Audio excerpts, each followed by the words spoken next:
നമസ്കാരം. റാഫ്റ്റോ ക്രിക്കറ്റിലേക്ക് അവർക്കും സ്വാഗതം.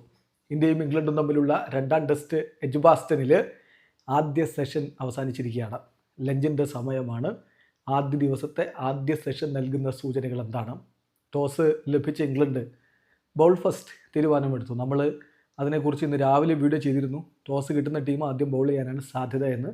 ടോസ് അവർക്ക് അനുകൂലമായി അവർ ബൗൾ ചെയ്യാൻ വേണ്ടി തീരുമാനിച്ചു. ട്രിക്കി കണ്ടീഷനിൽ ബാറ്റ് ചെയ്യുക എന്നുള്ളത് ഒട്ടും എളുപ്പമായിരുന്നില്ല. വളരെ കോഷ്യസ് ആയിട്ടാണ് ഇന്ത്യൻ ബാറ്റർമാർ ബാറ്റ് ചെയ്തുകൊണ്ടിരുന്നത്. രാഹുൽ വളരെയധികം ശ്രദ്ധയോടുകൂടി മുന്നോട്ട് പോയി. പക്ഷേ ഒടുവിൽ 26 പന്തുകൾ നേരിട്ട് അദ്ദേഹം 2 റൺസുമായിട്ട് മടങ്ങി. രാഹുൽ മടങ്ങുമ്പോൾ 9ാമത്തെ ഓവറായിരുന്നു.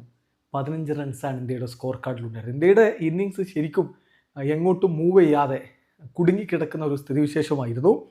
യശസ്വി ജയ്സ്വാൾ കുറച്ചുകൂടി ശ്രദ്ധയോടുകൂടി കളിച്ചതിന് ശേഷം അദ്ദേഹം പതുക്കെ സ്ട്രോക്ക് പ്ലേയിലേക്ക് കടന്നതോടുകൂടി കാര്യങ്ങളൊന്ന് ഈസാവുകയായിരുന്നു. കരുൺ നായർ വന്നു. വളരെ അനായാസം അദ്ദേഹത്തിൻ്റെ സ്ട്രോക്കുകളും കളിച്ചതോടുകൂടി കാര്യങ്ങൾ ഇന്ത്യ അനുകൂലമാക്കിയെടുക്കുന്നു.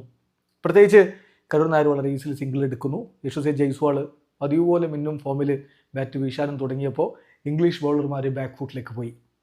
അങ്ങനെ കൊണ്ടും കൊടുത്തുമുള്ളൊരു മുന്നേറ്റം. ഈ രൂപത്തിൽ കാര്യങ്ങൾ പോകുമ്പോൾ 95 റൺസിലെത്തുന്നു. നമ്മൾ ലഞ്ചിൻ്റെ സമയത്തേക്ക് ഇങ്ങനെ അടുക്കുന്ന ഘട്ടത്തിൽ സെഷൻ ഇന്ത്യ പൂർണ്ണമായിട്ടും കൊണ്ടുപോയി എന്ന് തോന്നിച്ച ഘട്ടത്തിലാണ് നമുക്ക് കരുൺ നായരെ നഷ്ടമാകുന്നത്. ബ്രൈഡൻ കാർഡ്സിൻ്റെ പന്തിൽ ഹാരി ബ്രൂക്ക് പിടിച്ച് പുറത്താകുമ്പോൾ 50 പന്തുകൾ നേരിട്ട് അദ്ദേഹം 5 ഫോറുകളുടെ സഹായത്തോടെ 31 റൺസ് അടിച്ചിരുന്നത്. അതാണ് ഒരു തിരിച്ചടിയായത്. മൂടാകെ ടിൽറ്റായിപ്പോയി. ശുഭൻ ഗില്ല് ക്രീസിലുണ്ട്. 6 പന്തിൽ നിന്ന് 2 റൺസുമായിട്ട് അദ്ദേഹം ക്രീസിലുണ്ട്. ജയ്സ്വാൾ 69 പന്തിൽ നിന്ന് 62 റൺസുമായിട്ട് ക്രീസിലുണ്ട്. 11 ഫോറുകൾ അദ്ദേഹം അടിച്ചു. ഇപ്പോൾ ആദ്യ സെഷനിൽ 2 വിക്കറ്റിന് ഇന്ത്യ 98 റൺസാണ് അടിച്ചിരിക്കുന്നത്. ആദ്യ സെഷൻ നൽകുന്ന സൂചന ഇതൊരു കടുത്ത പോരാട്ടമായിരിക്കുമെന്നത് തന്നെയാണ്. ഇംഗ്ലീഷ് ബൗളർമാർ അവരുടെ കാർഡ് പുറത്തെടുക്കുന്നു. ഇന്ത്യ വളരെ കോഷ്യസ് ആയിട്ട് മുന്നോട്ട് പോകുന്നു. പിന്നീട് ഇന്ത്യയുടെ കൗണ്ടർ പഞ്ച് വരുന്നു. അവസാന ഘട്ടത്തിൽ ഇംഗ്ലണ്ട് വിക്കറ്റ് എടുത്തുകൊണ്ട് സെഷൻ പൂർണ്ണമായിട്ട് ഇന്ത്യ കൊണ്ടുപോകുന്നത് തടയുന്നു. സോ ആദ്യ സെഷൻ നൽകുന്ന സൂചന ഇതൊരു കടുത്ത പോരാട്ടമായിരിക്കുമെന്ന് തന്നെയാണ്. ഇന്ത്യയെ സംബന്ധിച്ചിടത്തോളം രണ്ടാം സെഷനിൽ വിക്കറ്റുകൾ പോവാതെ ഈ കൂട്ടുകെട്ട് വളരെ ഇമ്പോർട്ടൻ്റ് ആണ്. യശസ്വി ജയ്സ്വാളും ശുഭൻ ഗില്ലും ചേർന്നുള്ള കൂട്ടുകെട്ട് വളരെ ഇമ്പോർട്ടൻ്റ് ആണ്. മികച്ച രൂപത്തിൽ മുന്നോട്ടേക്ക് പോവേണ്ടതുണ്ട്. പിന്നെ ഇൻ ഫോമിലുള്ള ഋഷഭ് പന്താണ് വരാനുള്ളത്. സോ ഒരു വലിയ സ്കോറിലേക്ക് പോയേ പറ്റൂ, അല്ലെങ്കിൽ കളി കൈവിടുന്ന സ്ഥിതിവിശേഷം ഉണ്ടാകും. അത് ഉണ്ടാകാതിരിക്കാൻ ഇന്നത്തെ ബാക്കി 2 സെഷനുകൾ വളരെ പ്രധാനപ്പെട്ടതാണ്. ഇന്ത്യ മാറ്റങ്ങളുമായിട്ടാണ് ഇറങ്ങിയത്. ഷാർദുൽ താക്കൂർ ഇല്ല,